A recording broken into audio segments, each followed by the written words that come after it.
قرآن شروع ہوتا ہے الف لام میم ذالک الکتاب لا ریب فیہ ھدی للمتقین. یہ جو رمضان ہے اس کو قرآن کے ساتھ بہت مناسبت ہے، یہ ایک دوسرے کے دوست ہیں. اسلام کے زندہ ہونے کی، اسلام کے برحق ہونے کی علامتوں میں سے ایک بہت بڑی علامت رمضان کا مہینہ ہے.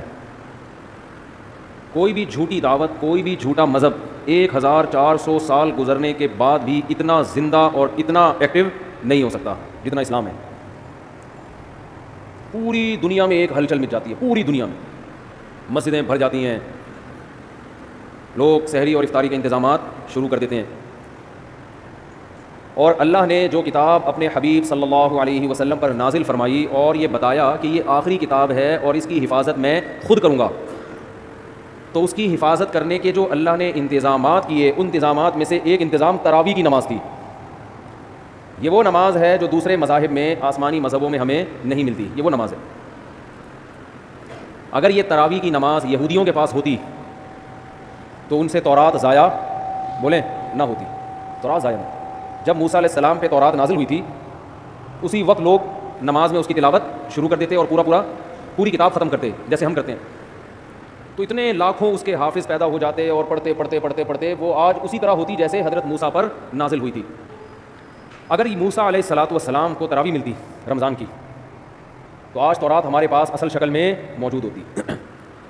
اگر عیسیٰ علیہ السلام کو یہ تراویح کی نماز ملتی تو آج انجیل اصل شکل میں موجود ہوتی. انجیل کے اتنے حافظ. موٹیویشن ملتی ہے نا.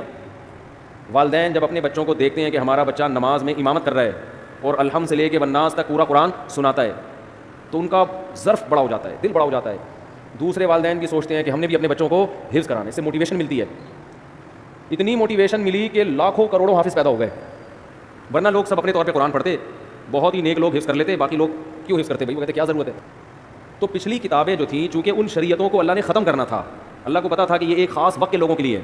زمانہ چینج ہوگا تو اس حساب سے اللہ کا جو آسمانی مذہب ہے اس کے احکام بھی آہستہ آہستہ چینج ہوں گے زمانے کے لحاظ سے.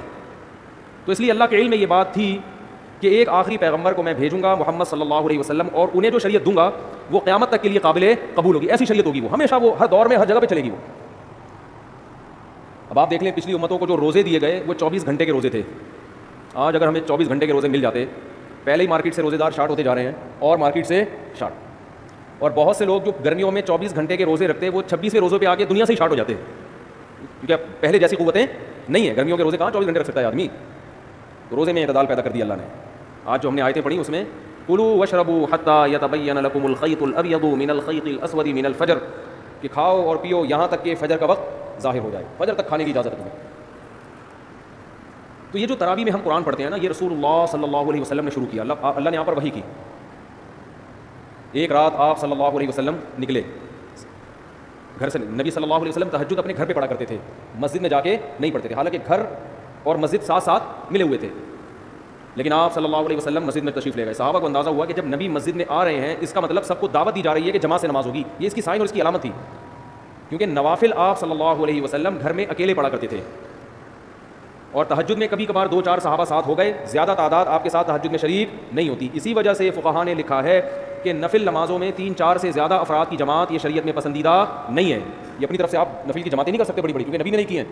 اشراق کی نماز اکیلے پڑھی، اوابین اکیلے پڑھی ہے. لیکن رمضان میں آپ مسجد میں جب تشریف لائے تو صحابہ سمجھ گئے کہ یہ اپنی نماز نہیں ہوگی بلکہ اس میں ترغیب دی جا رہی ہے کہ جماعت ہوگی. صحابہ کی اتنی ہرس، اتنے لوگ اکٹھے ہو گئے. 3 دن تک آپ آتے رہے، اتنا مجمع اکٹھا ہو گیا کیونکہ نبی کے پیچھے کون نماز چھوڑے گا بھائی. کیا آپ صلی اللہ علیہ وسلم نے فرمایا مجھے خطرہ ہوا کہ یہ نماز تم پہ فرض نہ ہو جائے. تمہارے شوق کو دیکھتے ہوئے فرض ہو جائے گی تو مشکلات پیدا ہو جائیں گی، لہذا آپ نے ختم کر دی. لیکن جو صحابہ جن میں تفقہ، جن میں بصیرت تھی، وہ سمجھ گئے کہ نبی چاہتے ہیں کہ یہ نماز لوگ پڑھیں، لیکن آپ اس کو 5 نمازوں کی طرح فرض کرنا نہیں چاہتے. لیکن چاہت ہے، ورنہ 3 دن بھی نہ پڑھتے نا. صحابہ نے دیکھ لیا کہ نبی کی یہ کیا ہے، بولو چاہت. اس لیے نبی صلی اللہ علیہ وسلم کے دنیا سے جانے کے بعد جیسے ہی رمضان کا چاند نظر آتا صحابہ مسجدوں کا رخ کرتے. حالانکہ تہجد صحابہ گھر میں پڑھا کرتے تھے، مسجدوں میں نہیں پڑھا کرتے، اور تہجد میں بڑی بڑی جماعتیں نہیں ہوتی تھیں. صحابہ سمجھ گئے کہ یہ نبی کیا چاہتے ہیں، اس نماز کو امت میں رائج کرنا چاہتے ہیں. اس وقت صحابہ نے اس کو الگ سے کوئی نام نہیں دیا تھا، بس قیام اللیل رات کی نماز ہے، رمضان میں جماعت سے ہوگی. ایسی صحابہ کرام کی حرص تھی اس نماز میں، کیونکہ بدعت نہیں تھی، کیونکہ دیکھ چکے تھے نا نبی کر چکے ہیں. کہ حضرت ابو بکر کے دور میں سب جماعتوں میں بٹے ہوئے ہوتے تھے.